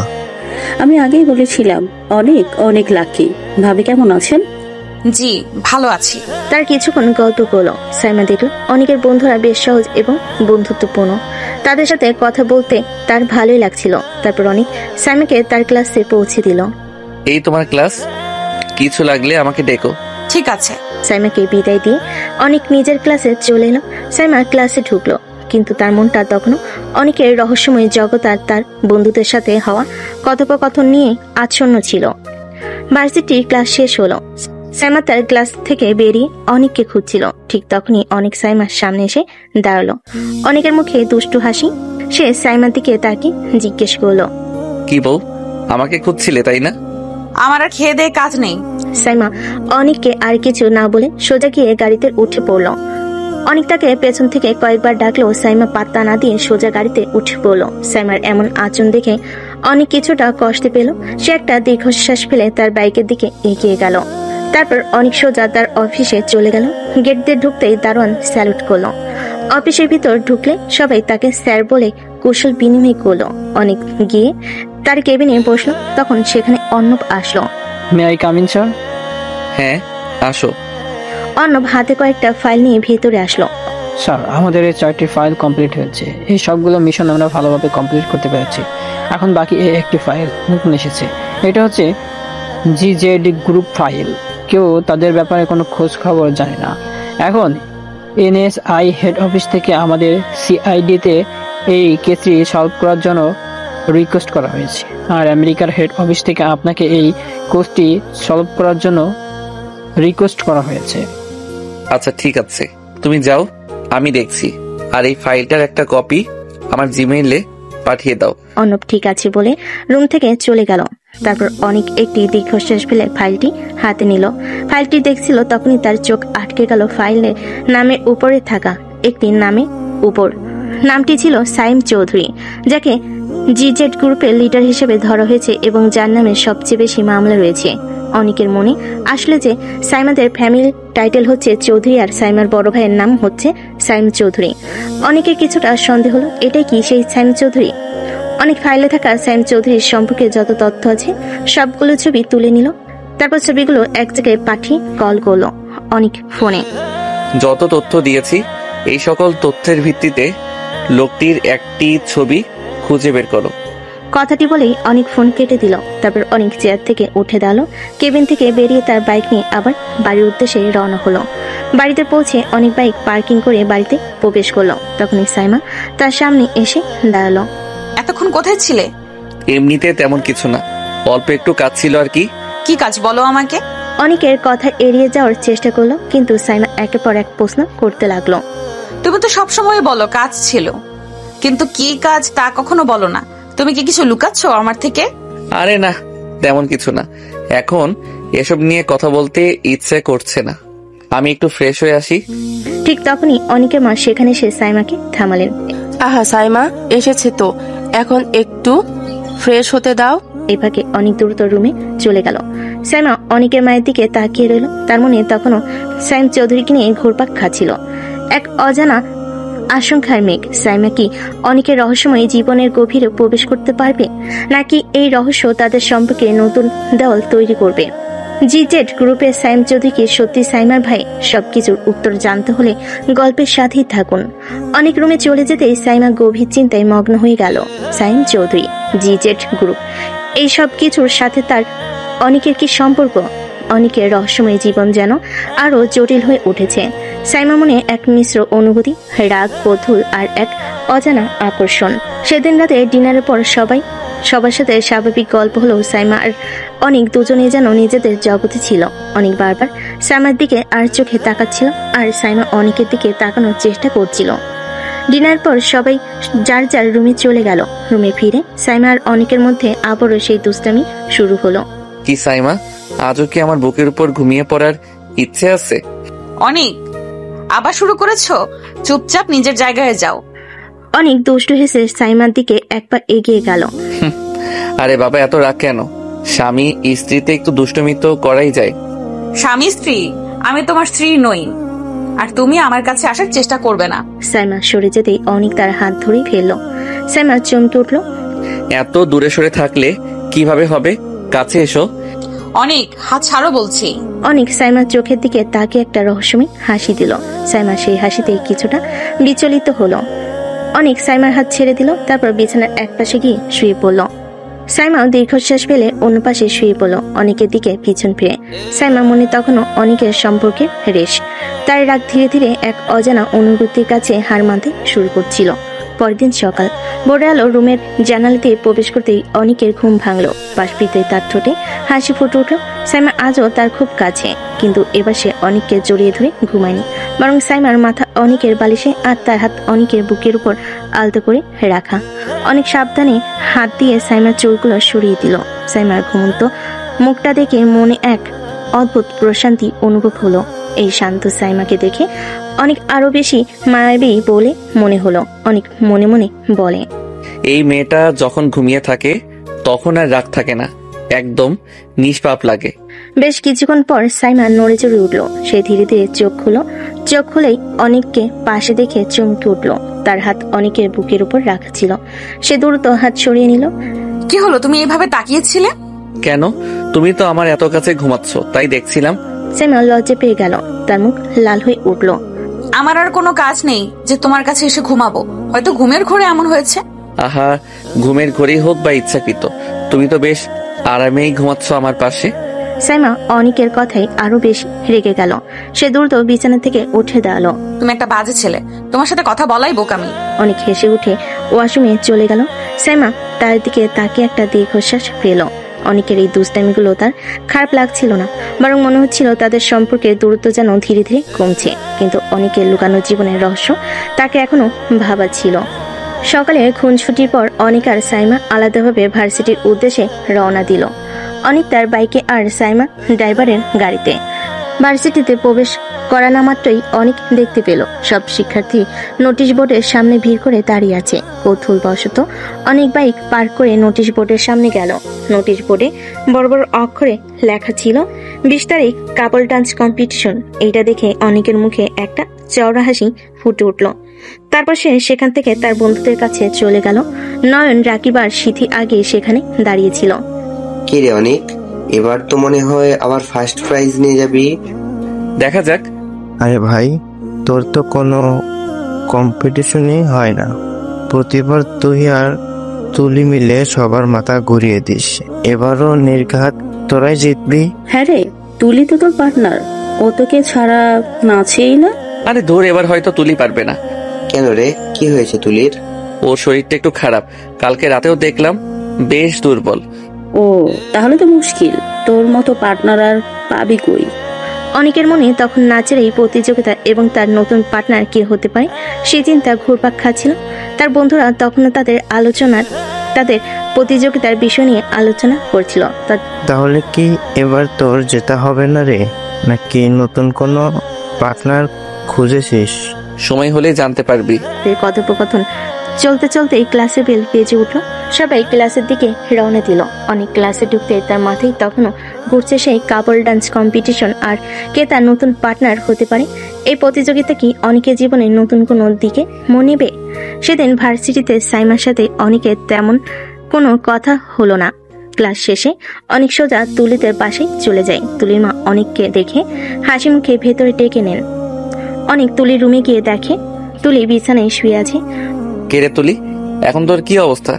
তুলি অনিককে দেখে হেসে ওঠে। এই তো একটু সুস্থ লাগছে। আজকে ভার্সিটিতে যাব মনে করেছিলাম, কিন্তু দেরি হয়ে গিয়েছে, তাই আর যাইনি। কালকে যাব ইনশাল্লাহ। আলহামদুলিল্লাহ, আলহামদুলিল্লাহ। আল্লাহ তোমাকে অনেক ধন্যবাদ, আমি চিন্তামুক্ত হলাম। কি রে, কি হয়েছে? আজকে ভার্সিটির এই বছরের ডান্স কম্পিটিশনের নোটিশ দিয়েছে, আর তুই অসুস্থ, তাই আমি চিন্তায় পড়ে গিয়েছিলাম। কে যে পার্টনার হবে সেটা নিয়ে ভাবছিলাম। এখন তো আর কোনো সমস্যা নেই, আমরাই ফার্স্ট প্রাইজ নেব, তুই চিন্তা করিস না। দেখা যাক। আচ্ছা তুই বিশ্রাম নে আর একটু হাঁটাচলা করিস, না হলে ঠিক করে নাচতে পারবি না। আচ্ছা আচ্ছা, আমি তাহলে আজকে যাই, কালকে ভার্সিটিতে দেখা হবে। কিছু খেয়ে যা। তুই তো জানিস আমাকে এগুলো বলে লাভ নেই। আচ্ছা আমি গেলাম। আচ্ছা বাই। অনেক তুলির বাসা থেকে বেরিয়ে নিজের বাইকে চড়ে বসলো। বাইক চালাতে চালাতে তখনও তার মাথায় ঘুরপাক খাচ্ছিল জিজেট গ্রুপের ফাইল আর সাইম চৌধুরীর কথা। সেই তথ্যগুলো ধরে লোকটির আসল পরিচয় জানার একটা সুযোগ এবার মিলবে। তবে আপাতত তার সব মনোযোগ ডান্স কম্পিটিশনের দিকেই ছিল। তুলি সুস্থ হয়ে যায়, অনেকের মুখে স্বস্তির হাসি ফুটলো। তুলির বাসা থেকে বেরিয়ে অনেক বাইকে করে সোজা বাড়ির দিকে রওনা দিল। তার মনে তখনও তুলির সুস্থ হওয়ার স্বস্তি, কিন্তু তার পাশে সাইমার শূন্যতা তাকে কিছুটা অন্যমনস্ক করে তুলল। বাড়ি পৌঁছে অনেক বাইক পার্ক করে ঘরে ফিরল। সাইমা তখন লিভিং রুমে বসে বই পড়ছিল। অনেককে দেখে সে একবার ডাকলো, তারপর আবার বইয়ে মনোনিবেশ করলো। ডিনারের পর সবাই যার যার রুমে ফিরল। সাইমার রুমে ঢুকে দেখলো অনেক ফোনে কিছু একটা করছে। সাইমা তখন দ্বিধা কাটিয়ে অনেকের দিকে এগিয়ে গিয়ে বলল, আজ তো ভার্সিটিতে দেখলাম 20 তারিখ কাপল ডান্স কম্পিটিশন। অনেক ফোন থেকে মুখ তুলে সাইমার দিকে তাকালো। তুমি কি অংশগ্রহণ করবে নাকি? মায়ের থেকে শুনেছিলাম তুমি নাকি অনেক ভালো ডান্স করো। যাক, অংশগ্রহণ করি কিনা। যদি করো তাহলে তোমার পার্টনার কে হবে? অনেক সাইমার দিকে দুষ্টেমি ভরা চোখে তাকালো। সে ধীরে ধীরে সাইমার দিকে এগিয়ে গেল। কেন, তুমি কি আমার পার্টনার হতে চাও? সাইমা থতমত খেয়ে গেল। তার গালে হালকা ললিমা দেখা গেল। কি যে বলো, আমি কেন তোমার পার্টনার হতে যাব? আমি তো এমনিতেই জিজ্ঞেস করলাম। তাহলে এত কৌতূহল কেন? নাকি আমার সাথে নাচতে ইচ্ছে করছে? অনেক সাইমার আরো কাছে এগিয়ে এলো। সাইমা কিছুটা সরে যাওয়ার চেষ্টা করলো, কিন্তু অনেক তার পথ আটকে দিল। অনেক বেশি বাড়াবাড়ি করছো কিন্তু। বাড়াবাড়ি কোথায়? আমি তো শুধু জানতে চাইছি আমার রাগী বউটা কি আমার সাথে নাচবে। অনেক সাইমার হাত ধরে ফেলল। সাইমার বুক ধুকপুক ধুকপুক করে উঠল। অনেকের স্পর্শে তার শরীরের ভেতর দিয়ে এক অদ্ভুত শিহরণ বয়ে গেল। হাত ছাড়ো অনিক। ছাড়বো না। যদি তুমি আমার সাথে নাচো তাহলে ছেড়ে দেব। আমি নাচবো না, আর তুমি আমার হাত ছাড়ো। অনেক সাইমার হাত ছেড়ে দিল, তবে তার মুখে এখনো দুষ্টামি হাসি। সে সাইমার খুব কাছে চলে এলো। সাইমা অনেকের নিঃশ্বাস অনুভব করতে পারছিল। আচ্ছা, যদি না নাচো তাহলে কি করবে? সাইমা কিছুটা অপ্রস্তুত হয়ে অনেকের দিকে তাকিয়ে রইল। এই প্রথম সাইমা অনেকের এত কাছে এলো, যেখানে তাদের মাঝখানে কোনো দূরত্ব ছিল না। অনেক আলতো করে সাইমার গাল ছুঁয়ে দিল। তোমাকে রাগলে অনেক সুন্দর লাগে, বিশেষ করে যখন তোমার গাল লাল হয়ে যায়। সাইমা অনেকের এমন আচরণে জমে গেল। সে অনেকের চোখে এক অন্যরকম আকর্ষণ দেখতে পেল। অনেক তখন সাইমার কাছ থেকে সরে এসে বিছানার দিকে এগিয়ে গেল। এবার ঘুমিয়ে পড়ো, অনেক রাত হয়েছে। অনেকের এমন হঠাৎ সরে যাওয়ায় সাইমা কিছুটা অবাক হলো। সে অনেকের দিকে তাকিয়ে রইল, তারপর বিছানায় গিয়ে শুয়ে পড়ল। অনেক তার দিকে তাকিয়ে একটা মুচকি হাসি দিল। সাইমা তখনও অনেকের স্পর্শ আর কথার ঘোরে আচ্ছন্ন ছিল। এই রাতে অনেকের দুষ্টামিগুলো সাইমার মনে কি প্রভাব ফেলো? কাপল ডান্স কম্পিটিশন কি তাদের সম্পর্ককে আরো এগিয়ে নিয়ে যাবে, নাকি নতুন কোনো নাটকীয়তায় জন্ম দিবে? অবশেষে সেই প্রতীক্ষিত দিন চলে আসে। আগামীকাল ডান্স কম্পিটিশন। রাতের বেলা তুলি ফোন করে অনেককে জিজ্ঞেস করে, তুমি কি ডান্স কম্পিটিশনে অংশগ্রহণ করবে না? মনে তো হয় না, কারণ কোনো পার্টনার পাইনি। কথাটা বলি অনেক শুয়ে পড়ে। সাইমাও কিছু না বলে শুয়ে পড়ে, যদিও তার মনটা কেমন যেন অস্থির ছিল। রাতের চাঁদ অস্তর গিয়ে ভোরে সূর্য ওঠে। সাইমার ঘুম ভাঙে, কিন্তু আজ সকালে সে নিজেকে অনেকের বুকের উপর আবিষ্কার করে না। সাইমা দেখতে পেয়ে অনেক বিছানায় নেই। সে তখন উঠে বসে। রুমের কোথাও অনেককে দেখতে না পেয়ে সাইমার টেনশন বেড়ে যায়। সে তখন তাড়াতাড়ি করে অনেকের আম্মুর কাছে যায়। মা, অনেক কোথায়? ওকে যে কোথাও দেখছি না। কেন, তোমাকে বললে যায়নি? আমি ঘুম থেকে উঠে দেখি ও নেই। আমি দেখলাম কোথায় যেন যাচ্ছে, আমি জিজ্ঞেস করার আগেই চলে গিয়েছে। সাইমা তখন রুমে চলে আসে। সে নিজের মনে মনে ভাবে, ওকে কি কল করব? আরে আমার কাছে তো ওর নাম্বারই নেই। মায়ের থেকে কি ওর নাম্বার নেব? কিন্তু ওনারা কি ভাববেন আমার কাছে ওর নাম্বার নেই যে। থুর, আমি ওকে নিয়ে এত ভাবছি কেন? আমি তো ওকে স্বামী হিসেবেই মানি না। তারপর সাইমা ওয়াশরুমে গিয়ে ফ্রেশ হয়ে ভার্সিটির জন্য রেডি হয়। নাস্তা সেরে ভার্সিটির উদ্দেশ্যে রওনা হয়। ভার্সিটিতে পৌঁছে আজ কোণে কোণে শিক্ষার্থী পরিপূর্ণ। ডান্স কম্পিটিশনের জন্য ভার্সিটিকে সুন্দরভাবে সাজানো হয়েছে। কিন্তু সাইমা অনেকে খুঁজছিল, কোথাও ওকে পায় না। অনেকের বন্ধুদেরও কোথাও দেখতে পায় না। সাইমা তখন হতাশ হয়ে অডিটোরিয়ামে গিয়ে বসে। সেখানে বসেও সাইমা চারিদিকে অনেককে খুঁজছিল, কিন্তু কোথাও তাকে পায় না। তখনই উপস্থাপক মঞ্চে উঠে কম্পিটিশন শুরু করে। প্রথমে এক কাপল এসে তাদের পারফর্ম করে। এভাবে কয়েকজন পারফর্ম করার পর হঠাৎ উপস্থাপক অনেকও তুলির নাম নেয়। সাইমা অবাক হয়ে সামনে তাকায়। অনেকও তুলির নাম শুনে সব শিক্ষার্থীরা দাঁড়িয়ে যায় আর তাদের নামে স্লোগান দিতে থাকে। অনেকে তুলি স্টেজে ওঠে। অনেকও তুলি দুজনে সাদার মধ্যে নীল ফুলের ডিজাইনে করা ম্যাচিং পাঞ্জাবি ও শাড়ি পরে স্টেজে ওঠে। সাইমার চোখ তখন বড় বড় হয়ে যায়। অনেকও তুলি তাদের পারফরমেন্স শুরু করে। তাদের পারফরমেন্স দেখে সাইমা অবাক। সেভাবে অনেকে তো ভালো নাচতে পারে, কিন্তু ওই মেয়েটা কে? অনেকের এত সুন্দর নাচের ভঙ্গি, স্টেজের উপরে তার সাবলীল নড়াচড়া সাইমাকে মুগ্ধ করে। সে বুঝতে পারে অনেকের মা যা বলেছিল তা মোটো বাড়িয়ে বলেননি। অনেক সত্যি একজন অসাধারণ নৃত্যশিল্পী। তাদের নাচ যেন এক অন্যরকম জাদুর সৃষ্টি করে। তারপর তাদের পারফরমেন্স শেষ হয়। সবাই হাততালি ও চিৎকার দিতে থাকে। সাইমা মনে তখন মিশ্র অনুভূতি, অনেকের প্রতি মুগ্ধতা আর সেই অজানা মেয়ে তুলিকে নিয়ে কৌতূহল। সে ভাবে, এই ছেলেটা কি না পারে? আর এমন মিথ্যা বললো কেন যে কোনো পার্টনার নেই? পুরস্কারের সময় অনেকও তুলি চ্যাম্পিয়ন হয়। তখন অনুষ্ঠান শেষ হয়। তখন তারা সবাই বের হয়। সাইমা দেখতে পায় অনেকে তুলি একই গাড়িতে করে চলে যাচ্ছে। সাইমার মনে এক ধরনের চাপা কষ্ট অনুভব হয়। সে ভাবে, আমি কেন ওকে নিয়ে এত ভাবছি? আমি তোকে স্বামী হিসেবেই মানি না, কিন্তু কেন এমন লাগছে? তার মনটা হঠাৎ ভারাক্রান্ত হয়ে ওঠে, যেন এক অজানা ব্যথায় তার বুকে চিনচিন করে উঠল। এই ঘটনায় সাইমার মনে অনেকের প্রতি কি নতুন কোন অনুভূতি জন্ম নেবে, নাকি এই দ্রুত তাদের সম্পর্কের বাঁধন আরো আলগা করে দেবে? সেদিন সন্ধ্যায় অনেক বাড়ি ফিরল, তার হাতে চ্যাম্পিয়নের ট্রফি। বাড়িতে ঢুকতেই অনেকের মা তাকে দেখে এগিয়ে এলেন। অনেক হাসি মুখে ট্রফিটা তার মায়ের দিকে বাড়িয়ে দিল। এটা আর নতুন কি, প্রতিবার তো তুই নিস। আম্মু তুমি কি খুশি হওনি? আরে বোকা ছেলে, অবশ্যই খুশি হয়েছি, অনেক খুশি হয়েছি। কিন্তু তোর পার্টনার কি তুলি ছিল? হ্যাঁ মা। সাইমা তখন পাশে দাঁড়িয়ে তাদের কথা শুনছিল। অনেকের মা তুলিকে চেনেন। এটা শুনে সাইমা অনেকটাই অবাক হলো। অনেক তখন রুমে গিয়ে ওয়াশরুমে চলে গেল। সাইমা রুমে গেলে দেখলো অনেকের ফোনে একটি নোটিফিকেশন এসেছে। ভুলবশত সে অনেকের ফোনটি হাতে নিয়ে স্ক্রিন চালু করতে অবাক হয়ে গেল। অনেকের ওয়েলপেপারে ছিল সাইমারই ছবি। আর সাইমা ছবিটি দেখে বুঝতে পারলো যে সে অনেককে জড়িয়ে ধরে ঘুমিয়েছিল। এটা তখনকার ছবি। সাইমার চোখ গেল ছবিটির কোণে, সেখানে ছোট্ট করে লেখা ছিল লাইফ লাইন। সাইমার চোখ দিয়ে পানি চলে এলো। সে তখন দেখলো একটি নাম্বার থেকে নোটিফিকেশন এসেছে। সাইমা দেখলো সেই অ্যাকাউন্টটির প্রোফাইলে তুলির ছবি, কিন্তু সেভ করা আছে ছোট বোন দিয়ে। সাইমা তখন তার চোখের পানি আর আটকাতে পারল না। সে কাঁদতে কাঁদতে বলল, ও আমাকে এত ভালোবাসে, কিন্তু আমি ওকে কখনোই পাত্তা দেইনি। সব সময় আমার খেয়াল রাখে, কিন্তু আমি ওকে সন্দেহ করেছি। আমি কতটা খারাপ। সাইমা খাটে বসে হু হু করে কাঁদতে লাগলো। তখনই অনেক ওয়াশরুম থেকে বের হলো। সে সাইমাকে কাঁদতে দেখে অবাক হলো। অনেক দ্রুত সাইমার কাছে গিয়ে তাকে জিজ্ঞেস করলো, কি হয়েছে সাইমা, কাঁদছো কেন? সাইমা মুখ তুলে অনেককে দেখলো। চোখের জলে ঝাপসা দৃষ্টি নিয়ে সে অনেককে সজোরে জড়িয়ে ধরে কান্নায় ভেঙে পড়লো। অনেক তো কিছুই বুঝতে পারছিল না। সে সাইমার পিঠে হাত বুলিয়ে দিতে লাগলো। সরি অনেক, আমাকে ক্ষমা করে দাও, আমি খুব খারাপ। আরে কি হয়েছে, কিসের জন্য ক্ষমা চাইছো বলো আমাকে। আমি তোমার ফোন দেখেছি। অনেক তখন পুরো ব্যাপারটা বুঝতে পারলো। তার মুখে একটা মৃদু হাসি ফুটে উঠলো। সে সাইমাকে সান্ত্বনা দিতে লাগলো, যদিও সাইমা তখনও শুধু ক্ষমা চাইছিল। সাইমার কান্নায় অনেকের বুক ভিজে যাচ্ছিল। অনেক আলতো করে সাইমার মুখ তার বুক থেকে তুলে ধরলো। সাইমার ভেজা চোখে ভালোবাসার এক নতুন আলো দেখতে পেল। অনেক আর দেরি না করে সাইমার ঠোঁটে ঠোঁট বসিয়ে দিল। তাদের ঠোঁটের স্পর্শে যেন সব অভিমান, সব দ্বিধা মিলিয়ে গেল। সাইমা প্রথমে কিছুটা অবাক হলো, ধীরে ধীরে নিজেকে অনেকের কাছে সমর্পণ করলো। তাদের রোমাঞ্চ গভীর হলো, যেখানে ভালোবাসার উষ্ণতা তাদের সম্পর্কে নতুন মাত্রা দিল।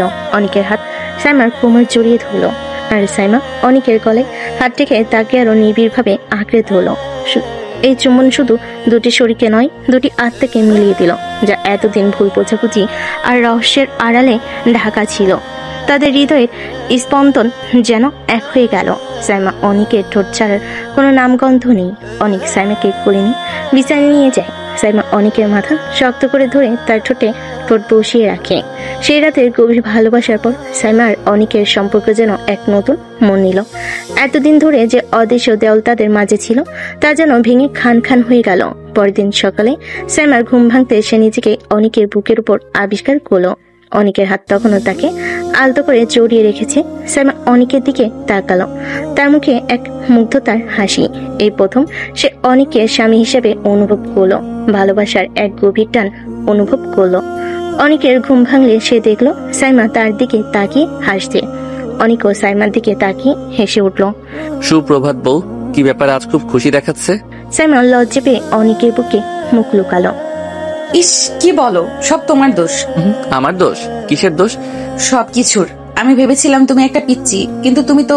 সাইমা কথা শেষ করতে পারলো না। অনেক এসে সাইমার ঠোঁটে আলতো করে চুমু খেলো। এখনো কি আমাকে পিচ্চি মনে হয়? সাইমা অনেকের নাক টেনে বলে, না, একদমই না। অনেক সাইমাকে আরো শক্ত করে জড়িয়ে ধরলো। তাদের মাঝে তখন শুধু ভালোবাসা আর উষ্ণতার অনুভূতি। কিছুক্ষণ পর তারা দুজনে উঠে ফ্রেশ হয়ে নিচে গেল। সবাই নাস্তার টেবিলে অপেক্ষা করছিল। অনেকের মা তাদের দেখে হাসলেন। কি রে অনেক, আজ খুব দেরি হয়ে গেল নাস্তা করতে? অনেক সাইমার দিকে তাকিয়ে দুষ্ট হাসি দিল। সাইমা লজ্জায় লাল হয়ে গেল। আসলে মা, ঘুমটা একটু দেরিতে ভেঙেছিল। সবাই হেসে উঠল। নাস্তা শেষ করে অনেক ভার্সিটিতে যাওয়ার জন্য প্রস্তুতি নিল।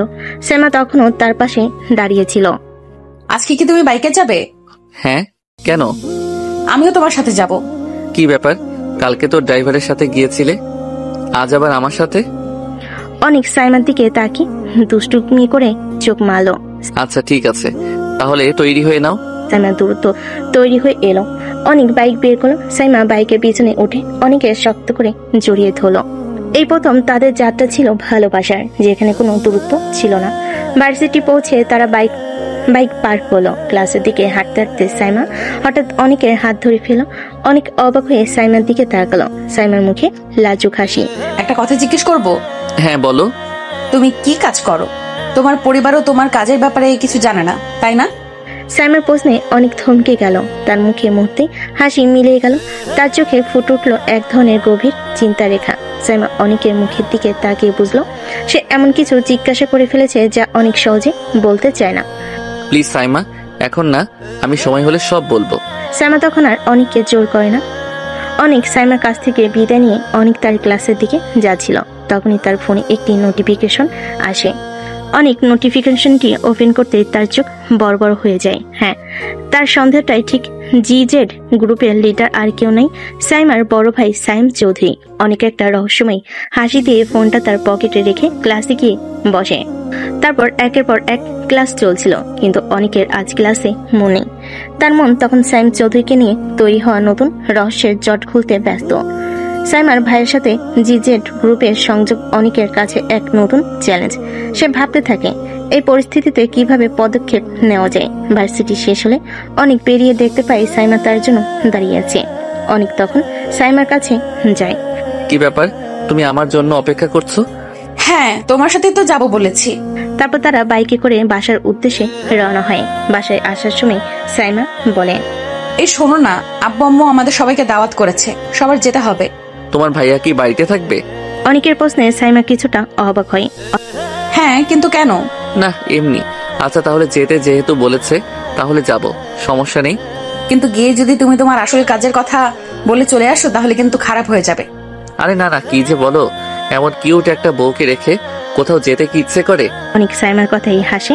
সে মনে মনে বলে, এটাই সেরা সুযোগ, এই খেলাটা খতম করতেই হবে। তার চোখে এক দৃঢ় প্রতিজ্ঞা ফুটে ওঠে। সাইমা পরিবারের সাথে সাইম চৌধুরীর সম্পর্ক তার এই গোপন মিশনকে আরো জটিল করে তুলেছে। কিন্তু অনেক জানে এর সত্য উদ্ঘাটন করা তার জন্য কতটা জরুরি। সেদিন রাতে ডিনারের পর অনেক তার রুমে এসে অর্ণবকে কল করলো। আসসালামু আলাইকুম স্যার। ওয়ালাইকুম আসসালাম। আচ্ছা শোনো, যে গ্রুপের মিশনটি আমাদের কালকে শেষ করতে হবে। কালকে ফাইনাল মিশন হবে। আমাদের সব সদস্যদের নিয়ে রেডি থাকো। তোমাদেরকে আমি লোকেশন দিয়ে দিব, তোমরা সেই লোকেশনের আশেপাশেই থাকবে, আর আমার সিগন্যাল দেওয়া না মাত্রই অ্যাটাক করবে। আচ্ছা স্যার, ঠিক আছে, কোনো সমস্যা নেই, আপনি চিন্তা করবেন না, আমি সবকিছু এক্ষুনি রেডি করছি। প্রয়োজন হতে পারে কিছু হাতিয়ার রেখো সাথে। স্যার, আপনার বলতে হবে না, আমি নিজ থেকে এইসব রেডি করে নেব। ঠিক আছে, তাহলে প্রস্তুতি নাও, আমি রাখি। ঠিক তখনই সাইমার রুমে প্রবেশ করে সে অনেকের শেষ কথাটি শুনতে পায়। সাইমা কতল হয়ে অনেকের দিকে তাকে প্রশ্ন করে, কাকে প্রস্তুত থাকতে বলছিলে আর কিসের জন্য? অনেক দ্রুত নিজেকে সামলে নিল, হাসি মুখে হাসি টেনে বলল, আরে তেমন কিছু না, আমি তুলিকে বলছিলাম আমাদের পরবর্তী প্রতিযোগিতার জন্য প্রস্তুত থাকতে আর কি। ও আচ্ছা। সাইমা তখন ড্রেসিং টেবিলের সামনে দাঁড়িয়ে চুলে বেনি করছিল। অনেক পেছন থেকে সাইমাকে আলতো করে জড়িয়ে ধরল। কি করছো? জান, আমার না তোমার আদর খেতে ইচ্ছে করছে। এই, তোমার মুখে কিছুই আটকায় না? অনেক তখন সাইমাকে নিজের দিকে ফিরিয়ে তার ঠোঁট জোড়া দখল করে নিল। সাইমা প্রথমে কিছুটা চমকে উঠল, দ্রুত নিজেকে অনেকের কাছে সঁপে দিল। তাদের রোমাঞ্চ গভীর হলো, যেখানে ভালোবাসার উষ্ণতা আর বিশ্বাসের মেলবন্ধন ঘটল। অনেকের হাত সাইমার কোমরে আরো শক্তভাবে জড়িয়ে ধরল, আর সাইমা অনেকের গলা জড়িয়ে ধরে চোখ বন্ধ করে অনেকের ভালোবাসায় নিজেকে ভাসিয়ে দিল। রুমের আবছা আলোয় তাদের ছায়া এক হয়ে মিশে গেল। তাদের হৃদস্পন্দন দ্রুত থেকে দ্রুতর হতে লাগলো। প্রতিটি নিঃশ্বাসে ভালোবাসার নতুন ভাষা ফুটে উঠল। এই ভালোবাসার মুহূর্ত কি অনেকের সামনে কঠিন মিশনকে প্রভাবিত করবে, নাকি এই রোমান্সটাকে আরো শক্তিশালী করবে? জানতে হলে গল্পের সাথেই থাকুন। পরদিন সকাল 9টা, সবাই অনেকদের বাড়িতে রেডি হয়েছে সাইমাদের বাড়িতে যাওয়ার উদ্দেশ্যে। গাড়ির আওয়াজে সাইমা বুক ধুকপুক ধুকপুক করছে, কারণ অনেকের রহস্যের জট আজ খুলতে পারে, আবার নাও খুলতে পারে। তাদের ভালোবাসার সম্পর্ক এক নতুন পথে যাত্রা শুরু করেছে, কিন্তু অনেকের গোপন জীবন এখনো তাদের মাঝে এক রহস্যের দেওয়াল তুলে রেখেছে। সবাই গাড়িতে চড়ে রওনা হলো। সাইমাদের বাড়িতে পৌঁছাই অনেক সবাই অবাক। বাড়ির সামনে পুলিশের গাড়ি আর কয়েকজন পুলিশ সদস্য দাঁড়িয়ে আছে। তখন সাইমার বাবা বেরিয়ে এসে তাদের সবাইকে অভয় দিলেন।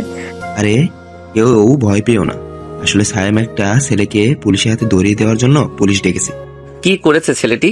ছেলেটি নাকি সাইমের অনেক ক্ষতি করেছে। ও আচ্ছা। অনেকের কপালে চিন্তার ভাঁজ পড়লো। অনেক মনে মনে ভাবলো, এইরকম অনেককেই তুমি বিনা অপরাধে জেলে পাঠিয়েছো, মেরে ফেলেছো, কিন্তু আজকে তোমার খেলা শেষ সাইম চৌধুরী। সাইমার বাবা সবাইকে সোফায় বসতে দিলেন। সাইম তখন পুলিশের সাথে কথা বলছিল। অনেক উঠে দাঁড়িয়ে সাইমের সামনে গিয়ে দাঁড়ালো। কি ব্যাপার অনেক, কিছু বলবে নাকি? আর কতজনের জীবন এভাবে নষ্ট করবেন? কি বলতে চাচ্ছ তুমি? সোজা কথা কি কানে যাচ্ছে না? এইরকম হাজার ছেলে মেয়ের জীবন নষ্ট করে এখনো কি শান্তি পাননি? এই অনেক, তুমি এসব কি বলছো? কেন? জি যে লিডার, কিছু কি বুঝতে পারছেন না? অনেকের মুখে এমন কথা শুনে সাইম বসা থেকে উঠে দাঁড়ালো। তখনই সাইম পুলিশ অফিসারকে বলল, অফিসার, এখনই ওকে অ্যারেস্ট করেন। দুই পরিবারের সবাই নীরব দর্শক হয়ে দেখছিল, কেউ কিছু বুঝতে পারছিলেন না। পুলিশ অফিসার অনেককে অ্যারেস্ট করতে গেলে অনেক তাকে ধাক্কা দিয়ে সরিয়ে দেয়। তখনই পুলিশ অফিসার এসে অনেকের কলার চেপে ধরে। তোর এত বড় সাহস, তুই আমাকে ধাক্কা দিস? কলার ছাড়ুন। ছাড়বো না। কি করবি? শেষবারের মতো বলছি, কলার ছাড়েন। বললাম তো ছাড়বো না। কি করবি কর। অনেকের রাগ উঠে গেল। সে তখন পুলিশ অফিসারের গালে একটা থাপড় দিল। অফিসার তাল সামলাতে না পেরে মাটিতে পড়ে গেল। পুলিশ অফিসার তখন রেখে অনেককে মারতে আসবে, তখনই অনেক তার কার্ডটি পুলিশ অফিসারের সামনে ধরল। পুলিশ অফিসার কার্ডটি দেখে সঙ্গে সঙ্গে অনেকে স্যালুট করে। সরি স্যার, সরি, আমি আপনাকে চিনতে পারিনি স্যার, আমাকে প্লিজ ক্ষমা করে দিন। পুলিশ অফিসার তখন অনেকের পায়ে পড়ে যায়। পরিবারের সবাই অবাক। অনেকের বাবা মা, সাইমার বাবা মা, সাইমা অনেকের এই নতুন রূপ দেখে পুরোপুরি বিস্মিত। তখনই অনেক অফিসারকে জিজ্ঞেস করে, যার রেফারেন্সে এক্ষুনি একজনকে ধরে নিয়ে যেতে চাচ্ছিলেন, সে কে এটা জানেন? স্যার, উনি তো একজন ব্যবসায়ী, তাই না? উনি হচ্ছেন জি যে গ্রুপের লিডার। পুলিশ অফিসার উঠে দাঁড়ায়। সে অবাক হয়ে বলে, কি বলছেন স্যার আপনি? উনি জিজিট গ্রুপের লিডার? স্যার, এবার বুঝতে পেরেছি আপনি এখানে কেন এসেছেন। স্যার, আপনার কোনো কাজ করতে হবে না, আমি নিজেই ওনাকে গ্রেফতার করে নিচ্ছি। স্যাম তখন বুঝতে পারে আজকে সে ধরা পড়ে গিয়েছে। ঠিক তখনই সাইমার মাথায় বন্দুক ধরে বলে, ঠিক আমাকে যেতে দে, না হলে এক্ষুনি ওকে শেষ করে দেব। ভাইয়া, তুমি এটা কি করছো? একদম কথা বলবি না, চুপ থাক। ঠিক তখনই অনেক তার হাত দিয়ে চুটকি বাজায়। সাথে সাথে অনেকের সব লোকেরা একসাথে সাইমকে ঘিরে ফেল। সবার পরনে কালো পোশাক, হাতে একে 47 আর স্পেস 12 এর, আর প্রত্যেকের পোশাকে CIA এর ব্যাজ লাগানো। সাইম চৌধুরী, আজ তোমার খেলা শেষ। সময় থাকতে আত্মসমর্পণ করো, না হলে ব্রাশ ফায়ার করা হবে। আমাকে যেতে দে, না হলে এক্ষুনি ওর মাথা ছিদ্র করে দেব। অনেকের লোকেরা সাইমের দিকে এগিয়ে আসছিল। তখন সাইমের মাথায় গুলি করবে। ঠিক তখনই সঙ্গে সঙ্গে অনেক তার পকেট থেকে ডেজার্ট ইগল পিস্তল বের করে সাইমের হাতে গুলি করে। সাইম তখনই সাইমাকে ছেড়ে দিয়ে যন্ত্রণায় মাটিতে বসে পড়ল। সাইমা তখন দৌড়ে গিয়ে তার মাকে জড়িয়ে ধরল। বাড়ির পরিস্থিতি তখন চরম উত্তেজনায় পূর্ণ। অনেকের বাবা মা তাদের ছেলের পরিচয় জানার জন্য আগ্রহী। ভয়ঙ্কর অবস্থা দেখে শঙ্কিত সাইমা ভয়ে কাঁপছে, তার চোখে পানি। সে অনেকের এই ভয়ঙ্কর এবং শক্তিশালী রূপ দেখে ভীত, কিন্তু একই সাথে তার প্রতি এক নতুন সম্মান অনুভব করছে। তখন পুলিশ অফিসার বলে, স্যার, আমি কি ওনাকে অ্যারেস্ট করব? আপনি এখন এখান থেকে যান, ওনাকে CIA এর কাস্টডিতে নেওয়া হবে।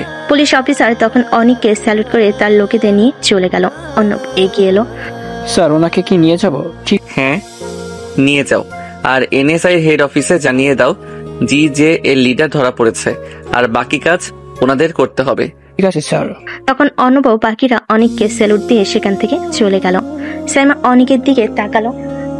তার চোখে তখনও বিস্ময় আর একরাশ প্রশ্ন। সাইমকে নিয়ে অর্ণব আর তার দল চলে যেতেই অনেক একটা সোফায় ধপ করে বসে পড়ল। তার দিকে তখন 3টি কৌতূহল দৃষ্টি, তার বাবা মা এবং সাইমের বাবা মা। সাইমা তখনও মায়ের বুকে মুখ গুজে কাঁদছিল। কিরে অনিক, কিছুই তো বুঝলাম না, কি হলো এসব? তোকে সবাই সেলুট করছিল কেন? তোর পরিচয় বল। আজকে তোকে বলতেই হবে তুই কি করিস, আর এরা কারা? হ্যাঁ বাবা বলো, সাইমকে কেন এমন করা হলো? ও কি করেছে? অনেক একটি দীর্ঘশ্বাস পেল। এই মুহূর্তটা বহুদিন ধরে এড়িয়ে চলছিল, কিন্তু আজ আর লুকানোর কোনো উপায় নেই। সবাই বসো, আজকে আর কিছুই লুকিয়ে রাখবো না। সবাই চুপ করে অনেকের দিকে তাকিয়ে রইল। অনেক শান্ত কণ্ঠে বলতে শুরু করলো, আমি হচ্ছি CIA এর বাংলাদেশ সার্ভারের চিফ অপারেশনস অফিসার, আর এতক্ষণ যারা ছিল সবাই আমার জুনিয়র কর্মী। অনেকের বাবা মা সহ বাড়ির সবাই বিস্ময়ে চোখ বড় বড় করে ফেল। কি তুই এত বড় পদে এই বয়সে? অনেকের মার চোখ আনন্দে ঝলমল করে উঠল। আজকে আমার সবচেয়ে আনন্দের দিন। আমার ছেলে এতটুকু বয়সে এত উপরে উঠে গিয়েছে, যার সামনে হাজার লোক মাথা নত করতে বাধ্য। আচ্ছা, তাহলে সাইম কি করছে? আমাকে নর্মাল কোনো কেস সলভ করার দায়িত্ব দেওয়া হয় না। যেসব কেস সারা দেশের কোনো বাহিনীর মধ্যে কেউ সলভ করতে পারে না, তখন সেটা আমার কাছে আসে। আর উনি হচ্ছেন বাংলাদেশের টপ মাফিয়া টিম জিজেড গ্রুপের লিডার। উনার নামে এখন পর্যন্ত 150টিরও বেশি মামলা আছে। হাজার হাজার ছেলেমেয়ের জীবন নষ্ট করেছেন। উনার ব্যাপারে কারো কাছে কোনো খবর ছিল না, তাই এনএসআইর হেড অফিস থেকে আমাদের হেড অফিসে এই কেসটি সলভের জন্য রিকোয়েস্ট করা হয়, আর হেড অফিস থেকে আমাকে কেসটি সলভ করার জন্য রিকোয়েস্ট করা হয়। সি, আমার ছেলে এইসব করতো? আমার বিশ্বাসই হচ্ছে না। মা বাবা, আপনারা আমাকে ক্ষমা করবেন। আমি আপনাদের ছেলেকে আপনাদের থেকে কেড়ে নিয়েছি। আসলে আইনের চোখে সবাই সমান। না বাবা, তুমি একদম ঠিক কাজ করেছো। এমন ছেলে থাকার চেয়ে না থাকা ভালো। ঠিক বলেছো। এতদিন দুধ কলা দিয়ে সাপ পুষছিলাম। সবকিছু বাদ দিলেও সাইমা তো ওর নিজের বোন, আর ও কিনা বিপদে পড়ে সাইমাকে গুলি করতে গিয়েও কিছু ভাবেনি। অনেক, তুই সত্যি আমাদের মুখ উজ্জ্বল করেছিস। তোর জন্য আমরা গর্বিত। আমার ছেলেটা এতদিনে আমার মুখের হাসি ফোটাতে পারলো। সব কষ্ট ভুলে গেলাম বাবা। সাইমা তখন তার মায়ের বুকে মুখ গুজেছিল, কিন্তু অনেকের কথাগুলো তার কানে স্পষ্ট যাচ্ছিল। আর তার মনে তখন সাইমের প্রতি ঘৃণা আর অনেকের প্রতি এক গভীর শ্রদ্ধাবোধ জন্ম নিচ্ছিল। তার স্বামী শুধু একজন কলেজ ছাত্র নয়, একজন দেশপ্রেমিক, একজন নায়ক। পরিস্থিতি কিছুটা শান্ত হলে অনেকের মা সবাইকে উদ্দেশ্য করে বলেন, যা হওয়ার হয়ে গিয়েছে, সবাই এখন শান্ত হন। অনেক, তুই বৌমাকে নিয়ে রুমে যা। অনেক তখন সাইমার দিকে তাকিয়ে বলল, চলো আমার সাথে আসো। সাইমা তখনও কিছুটা বিহ্বল ছিল, কিন্তু অনেকের দিকে তাকিয়ে সে তার সাথে রুমের দিকে পা বাড়ল। রুমে না যাওয়া মাত্রই সাইমা অনেককে সজোরে জড়িয়ে ধরে কানে ভেঙে পড়ল। তার শরীর ভয়ে থরথর করে কাঁপছিল। অনেক, আমি অনেক ভয় পেয়ে গেছিলাম। ভাইয়া এমনটা করবে আমি কখনো আশা করিনি। অনেক সাইমাকে শান্ত করার চেষ্টা করলো, তার পিঠে হাত বুলিয়ে দিতে লাগলো, কিন্তু সাইমার কন্যা বন্ধ হওয়ার কোনো খবর ছিল না। অনেক তখন সাইমাকে তার বুক থেকে তুলে তার মুখের দিকে তাকালো। আচ্ছা, তুমি এরকম ভাবে কাঁদলে আমি আমার কাজ করব কিভাবে?